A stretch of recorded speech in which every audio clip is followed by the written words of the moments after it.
안녕하세요. 매일 주님과 밀접한 묵상 매일묵 두 번째 시간이 돌아왔습니다. 예, 지난주에 첫 방송이 나가는데 목사님들 어떤 피드백을 받으셨나요? 이거 은근히 방송 욕심 나게 만들더라고요. 아, 그래요? 댓글들 보니까 잘못하면 우리 연예인병 걸릴 수도 있고. 예, 또 다른 목사님들은 어땠나요? 새로운 도전이 재밌었습니다. 네, 전 제 목소리 듣는 게 너무 부끄럽더라고요. 네. 즐기는 것 같은데. 좀 더 잘할 수 있었는데 이런 아쉬움도 있는데 오늘 한번 잘 좀 해봅시다. 제가 시작하면서 댓글을 한 2개 가져왔는데요. 이연자님께서 조각나 흩어져 있던 생각을 정리할 수 있었던 귀한 시간이었습니다. 하나님 우리를 사랑하신 것만큼 내가 다른 사람을 진실되게 사랑했을까? 스스로 돌아보고 비판 앞섰던 모습을 하나님이 책망하지 않을까? 부끄러움이 밀려오는 시간이었습니다. 뭐 이런 의견도 주셨고 SSBB킴님은 이 시대에 꼭 필요한 컨텐츠로 채널 운영하심이 고맙고 귀합니다. 귀한 메밀묵 잘 먹겠습니다. 라는 댓글을 남겨주셨는데 계속해서 방송이 나가면 우리 성도님들께서 뭐 어떤 점이 좋았다, 어떤 점이 좀 보완하면 좋겠다, 다음에는 이런 주제를 나누면 좋겠다, 이런 다양한 의견을 주시면 큰 도움이 되겠습니다. 시작하면서 우리 김몽현 목사님 축복 찬양 우리 하면서 시작하겠습니다. 함께 물된 동산 찬양하겠습니다.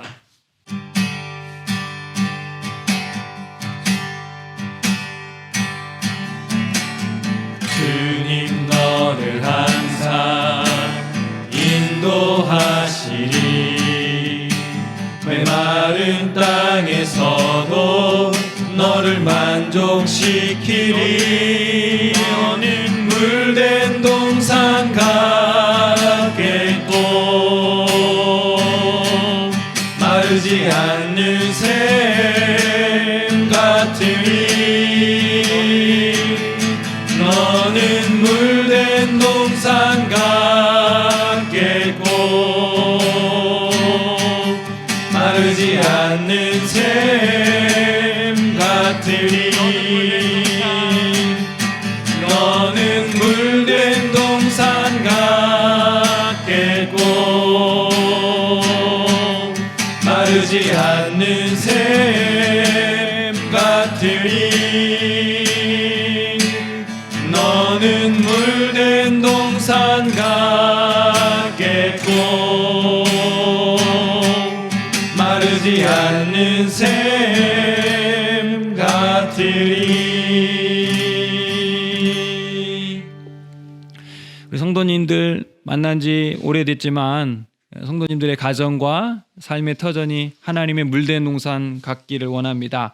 오늘 주제를 시작하기 전에 그래도 우리가 신학 있는 말씀 묵상인데 최기현 목사님이 오늘 주제에 관련된 말씀을 한 구절 읽고 시작합니다. 네, 로마서 12장 1절 말씀입니다. 그러므로 형제들아 내가 하나님의 모든 자비하심으로 너희를 권하노니 너희 몸을 하나님이 기뻐하시는 거룩한 산 제물로 드리라. 이는 너희가 드릴 영적 예배니라. 아멘. 아멘. 우리가 너무 잘 아는 구절이죠. 그렇죠? 오늘의 주제는 뭘까요? 네, 맞습니다. 요즘 코로나19로 인해 근 한 달간 온라인 또는 가정 예배를 드리고 있는 상황인데요. 다른 때보다 참 예배란 무엇일까? 이것을 깊이 생각하는 것 같습니다. 그렇죠? 특히 코로나19 확산으로 예배는 매우 예민한 주제가 된 것 같습니다. 바로 전통적인 성전 중심의 집합 예배를 꼭 드려야 하는가? 또 온라인 사이버 예배를 드릴 수 있지 않는가 이런 좀 극단적인 예배에 대한 생각들이 있는데요.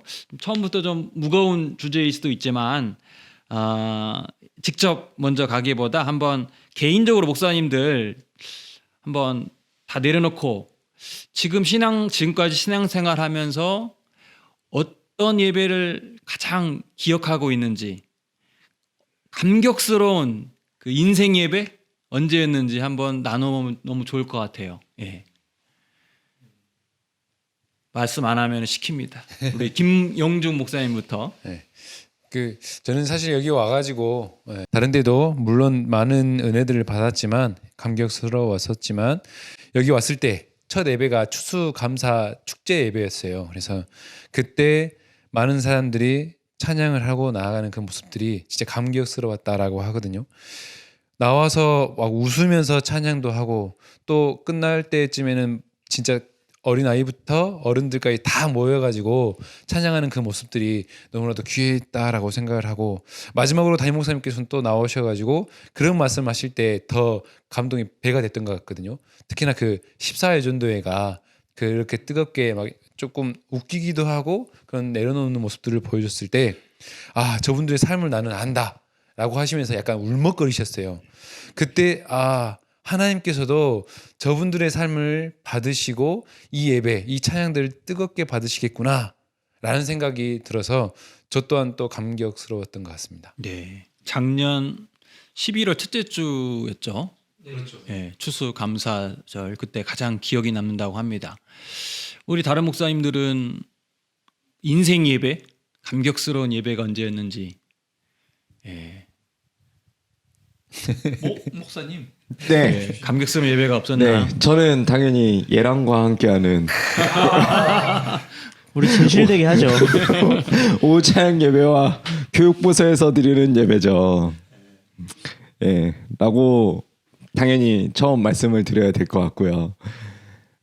기억에 남는 예배는 제가 예전에 맡고 있었던 부서에서 예배를 직접 계획을 한 적이 있어요. 사도신경이 당시 옛날에 이제 초대교회들이 모여서 함께 신앙 고백을 했던 거라면은 이제 오늘날의 우리의 신앙 고백은 무엇인가부터 시작해서 함께 논의하면서 계획을 했었던 예배였는데요. 그때 공동체가 무엇인가, 함께 마음을 모은다는 것이 무엇인가, 마음을 모아서 예배드린다는 것은 무엇인가 고민하고 그게 이제 잘 됐었을 때 이 공동체 안에 하나님이 함께 하시는구나 경험하는 예배가 되었습니다. 그 감격스러웠던 예배는 사실 우리가 막 넉넉하고 여유로울 때보단 우리 마음이 가난해지고 힘들 때 그때 예배 드릴 때 아닌가요? 그때 저는 그렇죠. 예. 저는 진짜 제 인생에 제일 감격스러웠던 예배 군대 가서 예. 훈련소에서 처음 드렸었을 때 예, 저도 그때 진짜 그때 빠른 찬양하면서 눈물을 막 흘렸었던 손은 박수 치고 눈에 그때 감격을 정말 잊을 수가 없어요. 너무 그렇죠. 감격이었죠. 예배가 이렇게 소중했나. 예, 저도 군대에 있을 때 제가 군종병이었거든요. 아침에 해야 되는 일과가 주일이면 이제 식사를 제공해야 됩니다. 이제 안성탕면을 끓이는데요. 여러분 안성탕면 한 박스에 몇 봉지가 들어있는지 아세요? 24봉지 24봉지가 들어있었어요. 어떻게 아시지? 제가 감입니다. 보통 끓이면 2박스를 끓입니다. 그러니까 48. 지금은 20봉지씩 나오는데 그 당시엔 한 박스가 24봉지였어요. 그러니까 48개의 라면을 끓여야 되니까 주일이 얼마나 바쁩니까? 그런데 그날은 또 이게 세례식이 있고 중요한 날이었어요. 아침에 바쁜데 할머니 전사님, 저희 아내랑 이름도 정말 비슷했던 이정은 할머니 전사님이 이 세례기를 닦아라는 거예요. 깨끗하게. 그래서 씻어서 왔더니 아니야 더 닦고 오라고 해서 라면도 끓여야 되고 청소도 해야 되고 군종병이 해야 될 일이 너무 많은데 아침에 그 닦아도 닦여지지 않는 그 세례기를 계속 닦아야 되는 시간이 있었습니다. 불만이 나오더라고요. 할머니 전사님이 너무 답답하다. 막 지금 바쁜데 뭐 하시는 건가? 근데 그러고 이제 예배를 드리는데 그 앞에 나를 기념하라는 빨간 글씨가 그냥 예년처럼 보여지는 게 아니라 그때 이 예배 가운데 나를 기념하라는 그 문구가 하나님의 주대심이 느껴지면서 막 두렵기도 하고 떨리기도 하고 정말 새로운 경험을 했습니다. 그 성찬기를 닦는 세례기를 닦는 시간이 제 마음을 닦는 시간이 아니었나 또 그런 생각을 해보게 되더라고요. 아무튼 그때가 가장 기억에 남습니다. 우리 성도님들도 기억에 남는 인생 예배 그게 아마 모르겠어요.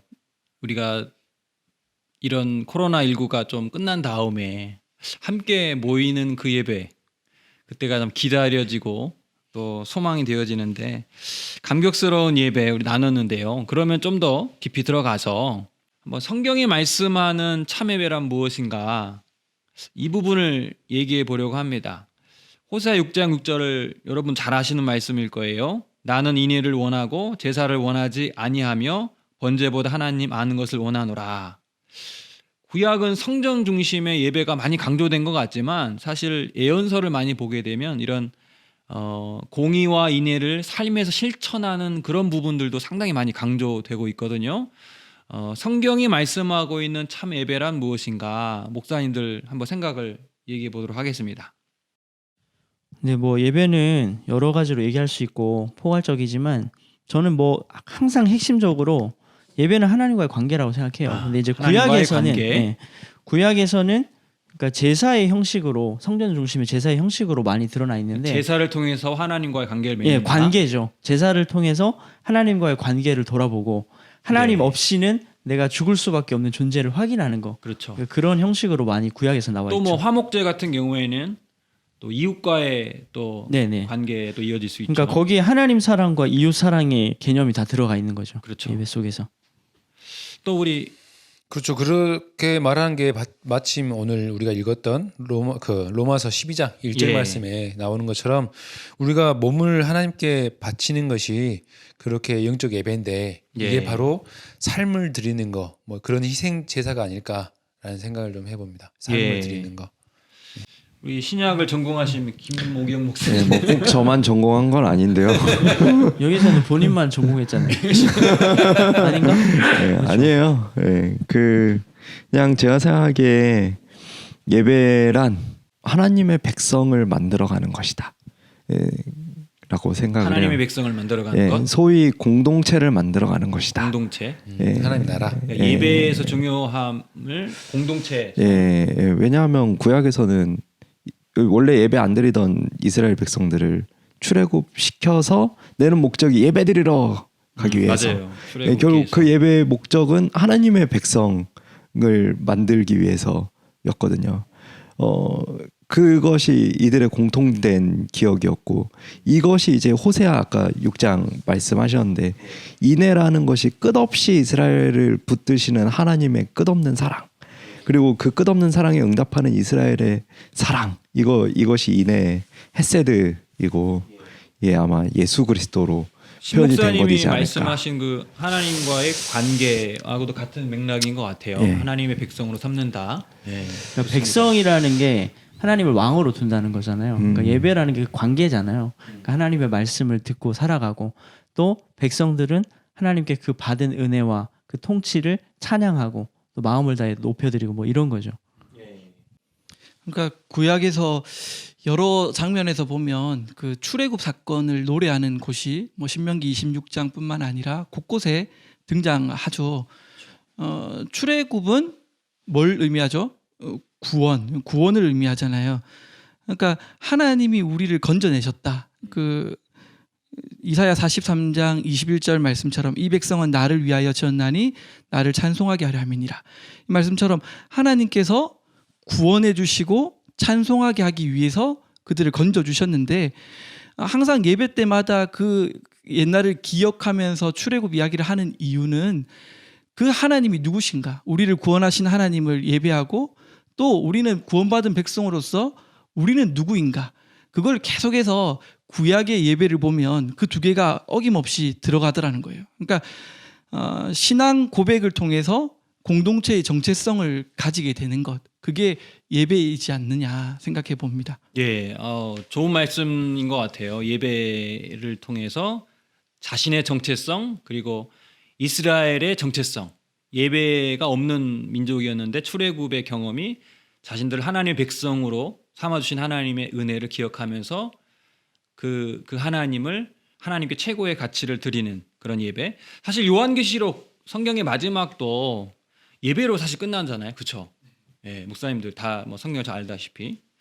그래서 이어져서 그렇게 신앙인들에게 예배가 참 중요한데 교회사에서 그리고 한국 교회사에서 예배는 그들의 그 공동체성을 어떻게 지켜주고 신앙인으로서의 정체성을 어떻게 지켜주었는지 그런 사례들이 많은 것 같은데요. 예, 한번 그 부분을 한국 교회 초창기 복음이 들어왔을 때를 알렌의 입국으로 잡잖아요. 1884년입니다. 그런데 그때가 시대가 어떠했는지를 우리는 좀 살펴봐야 됩니다. 구한 말이었죠. 청일 전쟁, 러일 전쟁, 뭐 아간 파천 이런 문제들로 인해서 정치, 문화, 경제 모든 것이 피폐해지고 무너져 있는 망국의 시대였습니다. 그러니까 나라는 잃어버릴 것 같고 일본의 침략은 더 심해지고 정치는 무능해지고 배고픔은 더 가중해지고 탈출구가 없는 시대였습니다. 그런데 그때 복음이 들어왔습니다. 그리고 복음이 이 땅을 변화시킨다. 주님이 우리를 구원하신다. 그 믿음을 가지고 예배드리기 시작했고 그 예배를 통해서 그 구한말 어려운 시대가 빛의 시대로 바뀌어지기 시작했습니다. 그것이 1907년에 평양 대부흥운동으로 일어났고 또 1919년에 3.1 운동으로 이어지게 되는 것입니다. 그런데 재미난 것은 이 1907년의 지도자들 대부분이 나중에 3.1 운동의 지도자가 되었다는 것. 그것이 우리가 눈여겨봐야 될 부분인 것 같습니다. 그러니까 좀 구한말 그리고 일제 제국주의 시대에 우리나라에 너무 소망이 없던 시절에 그 우리 민족들의 어떤 뭐 독립운동이나 이런 그 눌린 것들을 폭발할 수 있게 하는 것 그 요소 중에 하나가 예배였다. 예, 좀 얘기를 할 수 있는데 한국 교회 얘기를 해주셨는데요. 그러면 초대교회 성도들에게 예배는 어떤 역할을 했는지. 예, 초대교회 때도 박해의 상황 가운데 있었거든요. 근데 그 박해의 상황 가운데 초대교회에서 가장 처음으로 예배 형식이 드러나는 본문이 있어요. 그게 저스틴 마터라는 사람의 변증론이라는 책에 있는 건데 거기에 읽어보면은 이 사람이 얘기를 하는 예배란 무엇인가 하면은 예수 그리스도를 결국 기념하고 그 예수 그리스도께서 죽으시고 다시 사신 날에 우리가 예배드린다. 이거를 얘기를 하거든요. 주일 예배 전통 말씀하고 예, 있는 그렇죠. 그것은 무엇인가? 박해의 상황 가운데 우리가 붙들 것은 무엇인가? 바로 예수 그리스도다. 그 예수 그리스도가 이 초대교회의 가장 핵심적인 기억이고 공동체성이고 정체성이었다라고 이것을 통해서 박해를 견딜 수 있었다라고 예. 볼 수가 있을 것 같아요. 그리고 사실 초대교회가 우리가 보통 이제 가정 예배, 가정 교회라고 하잖아요. 근데 책을 보면 한 3-4가정, 뭐 많아봐야 20-30명 정도의 가정 교회를 이루었다는 그런 기록을 본 적이 있습니다. 그래서 물론 오늘날 또 시스템화되고 또 대형화된 사회 가운데 교회가 이런 크게 모여서 예배를 드리고 있지만 사실 초대교회 때는 사실 모임이 매우 작았던 거기에서 상당히 다이나믹한 예배의 어떤 생명력이 나타났다는 것을 보게 되죠. 예, 우리 목사님들 성경에서 그리고 교회사에서 예배를 또 말씀해 주셨는데요. 코로나19로 인해서 사실 어떻게 보면 일제시대 때도 또 6.25 때도 우리가 목숨 걸고 예배를 지켜왔는데 지금 이런 보편적으로 우리가 드리는 전통 예배를 드리지 못하고 있는 성도님들이 사실 많은 또 어려움이 있는 게 사실입니다. 그래서 이번에는 한번 성도님들 가운데 전화 연결을 한번 해봐서 어떻게 요즘 예배를 드리고 있는지 온라인 예배를 드리면서 어떤 생각을 갖고 있는지 한번 이야기를 들어보겠습니다. 마침 오늘 생일이 임성규 장로님이 생신이더라고요. 예, 아셨어요? 임성규 장로님 생일 축하합니다. 선택받은. 녹음 전에 알려주셨죠. 예. 근데 또 공교롭게도 우리 대강쌤인데 몇 안 되는 우리 대강쌤 장로님 한번 전화해 보도록 하겠습니다. 전화를 받아야 할 텐데.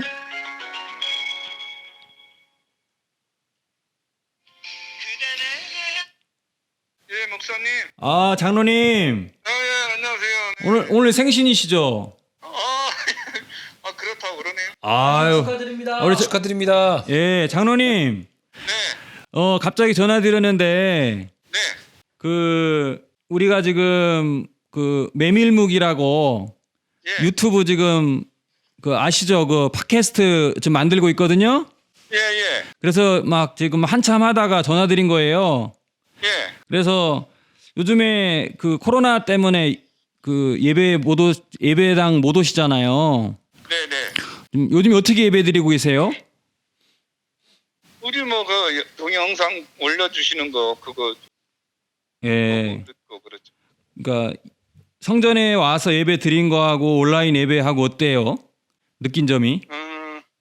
뭐 장단점이 있어요. 한번 뭐 좋은 점은 뭐가 있고 좀 안 좋은 점은 뭐가 있을까요? 그 새벽 기도 때도 이렇게 올려주시는 목사님들 있잖아 들어가면서. 아, 말씀 묵상.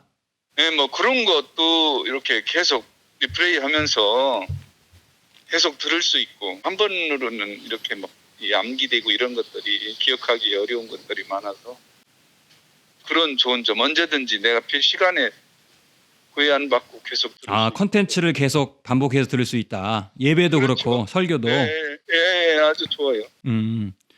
또 근데 좀 아쉬운 점이 있잖아요. 아쉬운 점은 목사님이나 성도님들 이렇게 얼굴을 보면서 이렇게 해서 그 뭐 친숙해지고 이러는 과정이 좀 멀어져 가는 것 같은 느낌 때문에 좀 아쉽고. 장로님 한 달 못 뵌 것 같은데. 그러니까요. 예. 우리 목사님들 뭐 장로님한테 한번 질문 하나 해보세요. 궁금한 거. 목사님들이 질문을 안 하시네. 장로님 네, 혹시 인터넷 예배로 드리다가 보니까 네. 다른 교회 목사님들 거 좋지 않으시던가요? 다른 목사님 설교 듣는 거 아니에요? 다른 교회 목사님들이요? 예. 아니요. 아니 뭐 다른 교회 목사님 설교 들을 수도 있죠. 예. 그래서 우리 저기 집사람이 여기 제일교회에 네네. 아직은 이렇게 나가고 있어가지고 네네. 거기도 그 동영상 아 그러겠네요. 예예. 우리 목사님 우리 교회가 예예. 우리 저 젊은 목사님들 했던 그런 그 감각적인 것도 그렇고 예예. 좀 아주 좋죠. 예. 김목현 목사님이 질문할 게 있대요. 장로님 혹시 인터넷 예배로 예배 드리니까 막 믿음이 떨어지는 것 같고 아 맞아. 그렇진 않으세요? 아 뭐 좀 그런 거 있죠. 예. 아 있어요? 있구나. 네, 뭐 그런 거는 아무래도 예배 교회 가서 드릴 때는 복장부터라도 이렇게 좀 더 단정히 맞습니다. 그만큼 또 그런 게 안 따라주는 것 같고 그죠? 맞습니다. 네 그런 부분. 사실 장로님 저희도 부끄럽지만 목사인데 새벽기도 이렇게 안 하고 하니까 처음엔 좋았거든요. 네. 근데 지금은 아 기도를 또 새벽기도가 참 필요하구나. 네. 아 신목사님은 안 그렇대요. 나만 그랬나 보네요. 맞습니다. 나만 그랬나 보네요. 예. 어쨌든 장로님 너무 말씀 잘해 주셔가지고 우리 좀 뭐 자료 만드는데 너무 좋을 것 같아요. 장로님 생신. 내가 뭐 그럼 준비를 이렇게 난 좀 뭐 차 탄다고 이렇게 기다리고 있다 밖에. 아 그래요. 평상시 때 아주 생각을 뭐 이렇게 편안하게 얘기하셔가지고 장로님 생신 축하드리고 조만간 봬요. 네 감사합니다. 목사님들도 항상 건강하시고 이런 네. 때 좀 뭔가 좀 지쳐있던 그런 뭔가 마음도 좀 힐링할 수 있는 기회가 됐으면 한편으로는 그런 생각하면 좋다라는 생각이 들어요. 그러게요. 네, 네. 예 감사합니다 장로님. 감사합니다. 네, 감사합니다. 감사합니다. 근데 새벽 기도를 저는 기다립니다. 갑자기 태도를 왜 다들 그 시간에 일어나서 찬양과 기도하지 않으신가요? 아 그렇군요. 전 그 시간에 일어나서 새벽 묵상 듣습니다. 그래요. 저는 요셉처럼 꿈을 꿉니다. 예, 막 모르겠어요. 앞으로 이런 참 날이 있을지 모르겠어요. 뭐 정말 한국 교회사에서 예배가 이렇게 단절되고 물론 단절된 게 아니라 가정에서 예배를 드리긴 하지만 임성규 장로님 생일 다시 한번 축하드리고 뭐 갑자기 전화드렸는데 너무 말씀을 잘해 주셔가지고 가정에서 예배를 드리면서 또 계속해서 컨텐츠를 또 보고 들어서 너무 좋다 그것도 있고 근데 여전히 또 사람을 직접 만나지 못하고 또 아무래도 좀 더 준비된 마음을 갖지 못하는 것이 우리의 신앙이 좀 좋지는 않다라는 말씀을 해주셨습니다. 그럼 마지막 좀 질문을 우리 목사님들에게 드리려고 합니다. 시대마다 변화하는 문화 속에 교회 예배는 어떻게 변화되어야 하는가? 시대가 바뀌어도 결코 포기할 수 없는 예배의 정신이란 뭘까? 한번 목사님들 얘기해 보세요. 저는 아까 초대교회에서 예수 그리스도를 붙잡았다. 이게 기독교인의 정체성을 형성시키는 것이라고 볼 수 있는데 그 형식이 이제 정확하게 기록된 거는 155년 경이거든요. 그 이후에 수없이 예배 형식이 많이 바뀌었어요. 그런데 오늘날 우리 교회가 어떠한 형식을 갖고 예배를 드려야 하는가? 이 공동체가 함께 원하고 요구하는 방향으로 그리고 사회가 이 예배가 무엇인지 알고 소통할 수 있는 방향으로 바뀌어야 한다 생각을 해요. 말하자면 전도와 같은 개념인 것 같아요.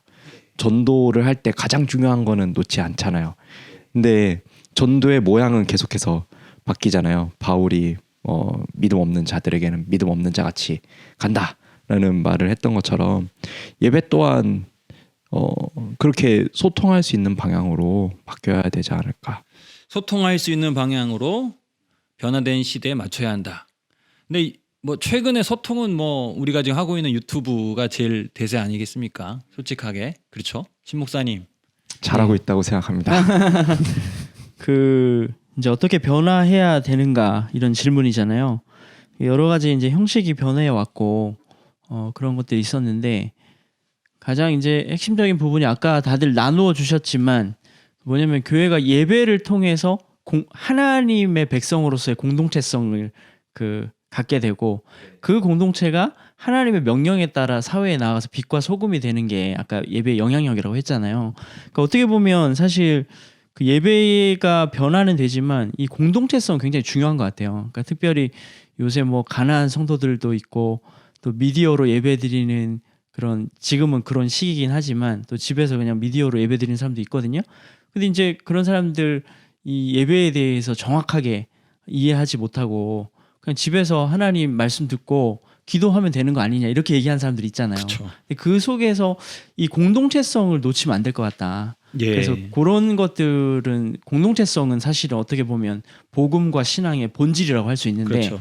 이거를 놓치면 안 되겠다 이런 생각은 해봐요. 제가. 예. 구약에서도 예배의 중요한 거는 사실 공동체성이잖아요. 그렇죠? 아까도 말씀드렸다시피 아무리 시대가 변화되어도 공동체성은 놓치지 않아야 한다. 그러면 결국은 아무리 뭐 온라인 예배가 뭐 익숙하고 좋다고 해도 결국은 모여서 예배할 수 있는 게 참 중요하다. 그런 성도 상호 간의 예. 교제와 또 서로 사랑의 어떤 교통이 있어야 되는 거죠. 그렇죠. 예. 그렇죠. 예배에 있어서 공동체성은 너무너무 중요한데 이런 특수 상황들을 만날 때가 있잖아요. 모이고 싶어도 정말 보고 싶은데 볼 수 없는 이런 시대. 이런 시대에 우리는 어떤 예배를 또 집중해야 되느냐. 물론 모이면 더 뜨겁게 공동체성을 가지고 예배 드려야 되지만 아까 우리 김영주 목사님 말씀하셨던 로마서 12장 말씀을 우리가 한번 돌아봐야 될 것 같아요. 레위기 1장 1절 그게 뭐로 시작하냐면 모세가 여호와께서 해막에서 모세를 부르셨다는 거예요. 그러니까 예배는 부르심이거든요. 하나님의 부르심. 그 부르심이 있어야 되는데 레위기에서는 그 부르심 앞에 뭘 해야 되느냐? 번제로 나아가야 된다. 그 이야기를 계속하고 있잖아요. 그런데 뭐 오늘날만 있는 이야기가 아니라 그 당시에도 바벨론 포로 생활을 하면서 BC 586년에 그 바벨론에 의해서 멸망당하고 나서부터 꽤 오랜 시간 동안 성전이 없었고 공동체성이 상실되어졌고 흩어졌더라는 거예요. 근데 그때 이 로마서 12장에서 보면 너희가 이 번제 드릴 것은 몸이다. 거룩한 몸으로 하나님 앞에 드려라는 이 이야기가 오늘날 우리에게 필요한 이야기인가 아닌가 생각을 해봅니다. 너희 몸을 하나님이 기뻐하시는 거룩한 산제물로 드리라. 그러니까 번제의 핵심은 소가 아니라 뭐 더 많은 걸 내야 되는 게 아니라 우리 자신을 하나님께 드리는 것, 마음을 태도를 하나님 앞에 온전히 드리는 것, 그게 지금 이 시대, 코로나 시대에는 필요한 것 같고, 그래서 모이면 더 뜨겁게 예배해야 되겠지만 지금 우리의 삶의 자리에서 몸을 드리는 예배, 그게 지금 필요한 시간인 것 같습니다. 구약의 전통에서도 형식이 중요하긴 하지만 결국은 그 형식을 담는 그 내용, 정신이 여전히 유효하다는 말씀이죠. 그러니까 오늘날에도 예. 그렇죠. 그 뭐 형식은 어떻게 보면 인간의 약함을 하나님께서 아시기 때문에 그런 것들을 이제 주어준 그 최소한의 어떤 방식이라고 할 수 있고, 그 전에 이제 제일 중요한 게 사실은 내용인 거죠. 정신과 내용, 그것이 제일 중요한 것 같아요. 네. 예, 뭐 몸을 드린다 혹은 예수 그리스도를 주로 고백하고 뭐 관계한다라는 말은 결국 공동체가 없으면 이게 실행이 안 되는 거거든요. 나 혼자 드릴 수 있는 게 아니잖아요. 나 혼자 하나님의 말씀을 실천할 수 있는 게 아니잖아요. 결국 실천할 대상이 있어야 되기 때문에, 그렇기 때문에 공동체가 중요한 것 같아요. 그렇죠. 이제 공동체라는 개념을 그냥 뭐 성전 중심으로 모였다, 교회 중심으로 모였다, 여기에만 국한되는 게 아니라, 공동체라는 것은 그 하나님의 말씀을 붙잡고 또 공유할 수 있는, 그 우리가 몸은 떨어져 있어도 소통할 수 있는 그런 모든 사람들을 공동체라고 볼 수 있을 것 같아요. 몸은 멀리, 마음은 그런 거죠. 가깝게. 그러니까 꼭 뭐 모이지 않아도 생각을 공유할 수 있는 거. 그래서 하나님은 영이시니 예배하는 자가 영과 진리로 예배할지니라라고 말씀하신 이유가 그런 것 같아요. 우리가 어디 떨어져 있어도 진짜 영이신 하나님께서 그 예배를 받으시고 우리의 삶을 받으시니까, 예, 그렇게 할 수 있는 것 같아요. 저는 여기서 또 말했던 게 영과 진리, 그 진리가 우리를 또 자유케 해주시는데 그 자유함으로 예배를 드리는 거. 그러니까 우리가 아까 그 제가 처음에 말했던 우리 추수감사 축제처럼 이분들이 진짜 감사함으로 자유케 뛰놀고 찬양했던 것이 하나님 받으시는 예배가 아닐까라는 생각을 또, 예. 그러니까 이게 건설적인 자유함을 얘기한 건데, 네. 이 자유함을 방종으로 생각하는 그렇죠. 그렇게 사람들이 생각하면 있어요. 안 되죠. 그 지난주와 연결을 시킬 수 있는 것 같아요. 지난주 우리가 왜 신앙이 현실의 삶에서 좀 능력이 나타나지 않는가, 이런 본질적인 질문을 던지면서 예배와 연결을 하자면, 우리가 사실 그동안 전통적인 모이는 예배 너무 익숙했어요. 사실 그래서 한국 교회가 부흥한 것도 사실이고, 그러나 정작 예배의 본질이 뭔가, 하나님과의 관계가 뭐고 이웃과 어떤 관계를 맺고 있는가, 이거를 사실 좀 많이 망각한 것 같습니다. 그래서 이번 코로나19로 좀 부끄러운 기독교의 민낯도 보았고, 또 우리가 앞으로 무엇을 해야 할지에 대한 과제도 본 것 같아요. 그렇죠? 목사님들 어떻게 생각하십니까? 마가복음 7장 7절에 이런 말씀이 있어요. 사람의 계명으로 교훈을 삼아 가르치니까 나를 헛되이 경배하는도다라고 말씀하고 있거든요. 이때 이 경배라는 단어가 다른 때하고 다르게 두려움으로 움츠러들다, 어쩔 수 없이 예배 드린다라는 그런 단어들도 쓰여 있었거든요. 그러니까 우리가 잘못 가르치다 보면 그냥 모이는 것만, 형식. 형식적으로만, 그래서 사람을 두려움 때문에 그냥 이번 주 예배 드렸으니까 한 주간 평안하겠지, 그런 아니라는 생각이 빠져드는데, 조금 더 우리가 어떻게 예배 드리는지를 잘 알고 어떤 공동체로서 하나님의 자녀로서 살아가는지를 알게 되면 이게 또 자유가 되지 않을까라는 생각을 또 좀, 그 우리 김영중 목사님 말씀 듣고 좀 제안을 드리는, 우리가 이제 아까도 녹음 전에 얘기했지만 예배는 형식인가 아니 마음인가, 이게 굉장히 중요한 주제인 것 같아요. 이게 성도들한테 관심이 있고, 그 구약 시대 때 보면 성전 중심으로 이렇게 모여가지고 공동체를 형성하고, 근데 예수님께서 요한복음 4장 보면 사마리아 여인 찾아와가지고 예배하는 인생을 살아라. 근데 그 사마리아 여인이 그 예루살렘 성에서만 예배를 드려야 예배라고 하지 않냐 너희들은.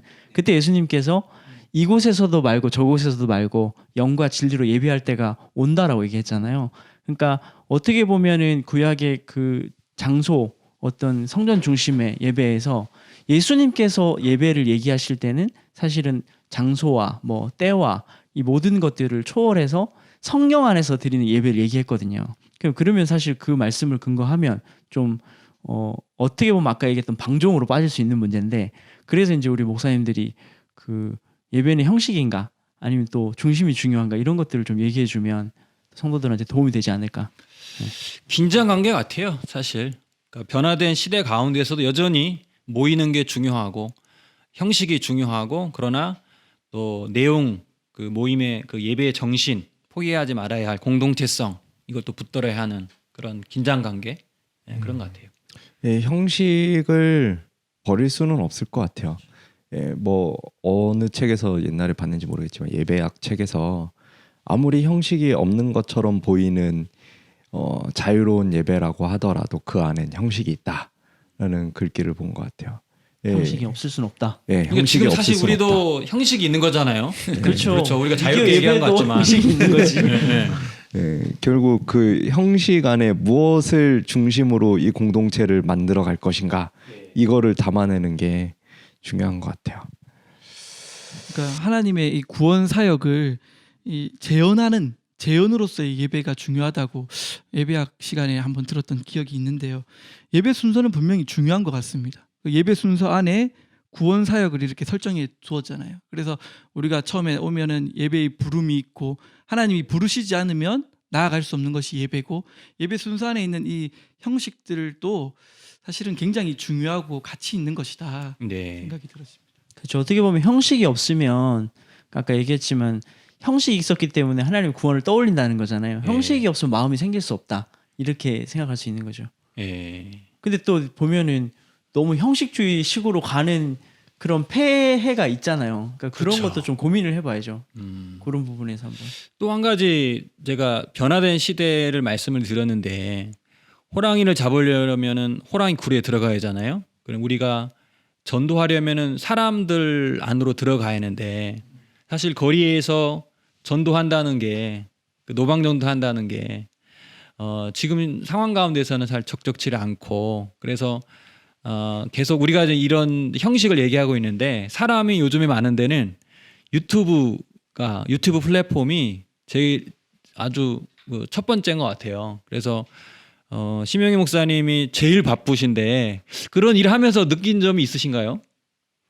그 유튜브 예. 어떤 그러니까 이게 얼마나 중요한지 그러니까 젊은 사람들이든 나이 드신 분들도 사실 많은 정보를 유튜브에 넣거든요. 근데 유튜브 안에서 어떻게 이런 신앙 콘텐츠가 공유될 수 있을지. 저는 일단 유튜브 사역을 계획하고 시작할 때는 이거는 뭐 예배 대안이라고 생각한 적은 없어요.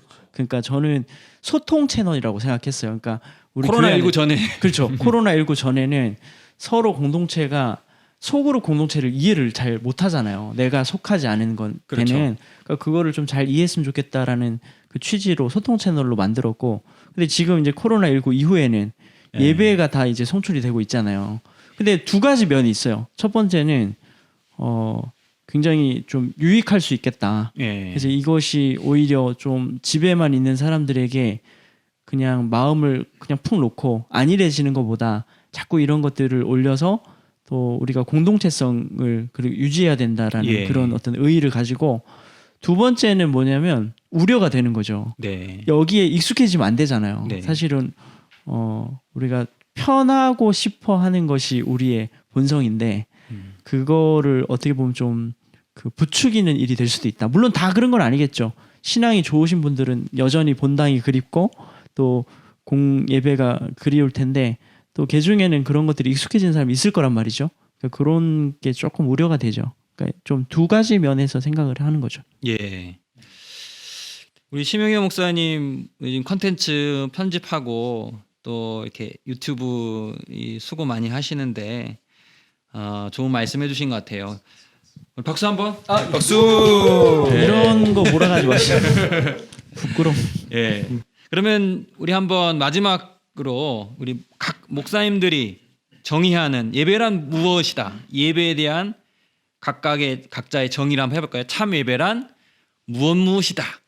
오늘 또 있네요. 참 예배란 참 예배란 땡땡땡이다. 땡땡땡이다. 예. 저는 데이트라고 생각해요. 참 예배란 네. 데이트다. 하나님과의 관계 쌓는 거면서 사실 여자친구한테 이것도 양보해 보기도 하고 저렇게 희생해 보기도 하는 거, 그게 예배지 않을까. 네. 예. 예전에는 나한테 시간을 맞췄던 시간이 그에게 맞추고 그녀에게 맞추는 거. 아까 장로님이 말씀하셨던 것처럼 시간에 구애받지 않는 장점이 있다라고 하셨던 게 확 와닿았던 게 뭐였냐면, 기존의 예배 모였던 예배는 우리가 그 시간에 맞췄지만 이제는 내가 시간이 맞을 때 예배를 보는 거 그게 조금 무서운데 그래서 데이트가 좀 화가 와닿던 것 같아요. 그녀의 시간에 맞추는 거. 자기가 얘기해놓고는 사랑합니다. 매우 기특하게 생각하는데 또 다른 분들은 참 예배란 땡땡땡이다. 참 예배란 엎드립니다. 주 대신 그 하나님 앞에 납작 엎드리는 겁니다. 하나님을 예배하는 것이고 그 가운데 내가 누군지를 발견하게 되는 것이고. 근데 이 엎드림이라는 말은 또 다르게 이야기할 수 있죠. 엎드림. 하나님 앞에 납작 엎드릴 때 우리의 소망, 우리의 가치관, 이런 것들이 바뀌어지지 않을까 네. 하는 생각도 가져봅니다. 예배는 네. 엎드림입니다. 또 네, 저는 예배란 종신계약이다. 이게 좀 종신계약. 설명을 좀 붙여야 돼요. 출애굽기 21장 보면 종에 대한 규정 나오거든요. 근데 종이 7년째는 풀어줘야 되는데 이 종이 그 자유를 거부하면 이제 종신계약을 맺는 거예요. 문설주에 가서 귀를 뚫어서. 예. 그 참 이해가 안 되잖아. 왜 자유를 주는데 자유를 거부하냐고. 그 한 가지 이유밖에 없어요. 그거는 내가 주인과 살았을 때 가장 행복하고 가장 좋기 때문에. 그래서 내가 주인과 그 종이 아닌 종의 관계를 종신계약을 맺는 거지. 그래서 예배라는 게 그런 것 같아요. 우리가 예배 뭐 매주 안 드려도 하나님과의 관계성이 있으면 구원에서 탈락하는 건 아니잖아요. 어떻게 보면. 근데 예배를 왜 드려요? 그냥 형식적으로 구원받으려고 드리는 게 아니라 진짜 하나님을 사랑하고 좋아서 그것을 순종하려고 드리는 거잖아요. 그러니까 예배라는 건 그런 것 같아요. 그러니까 형식도 중요하고 마음도 중요하지만 가장 중요한 거는 하나님을 정말 사랑하고 하나님 없으면 내 인생 없다라는 이 고백. 이게 예배가 아닐까. 그래서 종신계약. 예배는 종신계약이다. 네. 네. 즐거운 행복한 네, 종신계약. 행복한 종신계약. 성경에 예, 나오는. 네. 네. 저는 예배란 최기현 목사님 따라해서 드림이자 물 뺐네요. 예, 모방 울림이다. 드림이자 울림이다. 네. 하나님께 나 자신을 드리는 것, 하나님이 나의 정체성을 드려주는 것, 이것이자 하나님의 꿈을 꾸고 하나님의 소망을 품고 하나님의 뜻을 따라 살아가는 것, 이것이 드림의 의미고, 울림은 말하자면 울타리가 수풀로 존재하는 것. 많이 공동체가 준비하셨네. 다 옛날에 생각했던 거예요. 울림. 좋네요, 되게. 공동체가 함께 존재해 나가는 것. 네. 그것이자 하나님의 웨이브, 그 울림이 이 공동체 안에 중의적인 있는 의미도 것. 있고 네. 많이 그런 것 준비하셨네. 같습니다. 저도 준비하면서 코로나19 또 특징을 살려서 예배는 마스크다. 마스크다. 예.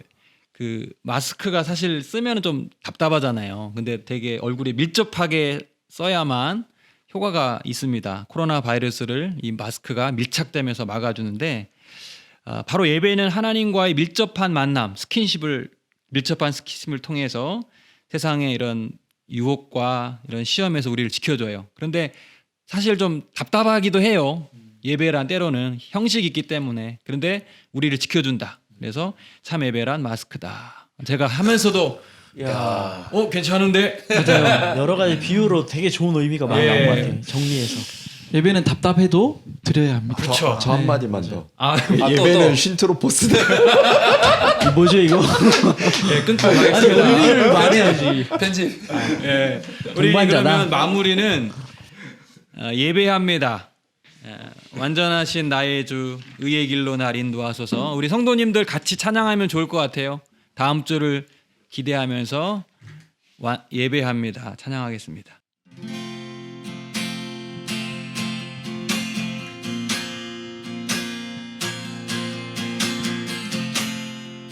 완전하신 나의 주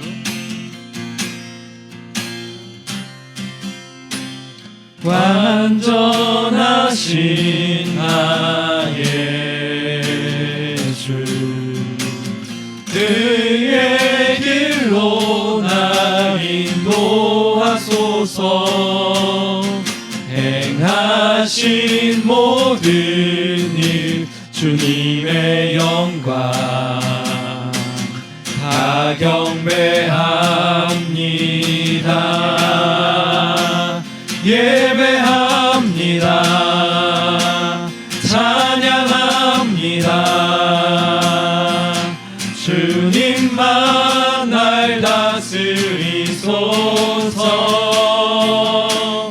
예배합니다. 찬양합니다.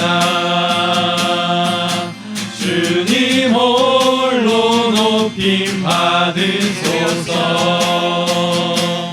예배합니다. 찬양합니다. 주님만 날 다스리소서. 예배합니다. 찬양합니다. 주님 홀로 높임 받으소서. 비밀묵 다음 주 시간에 만나요.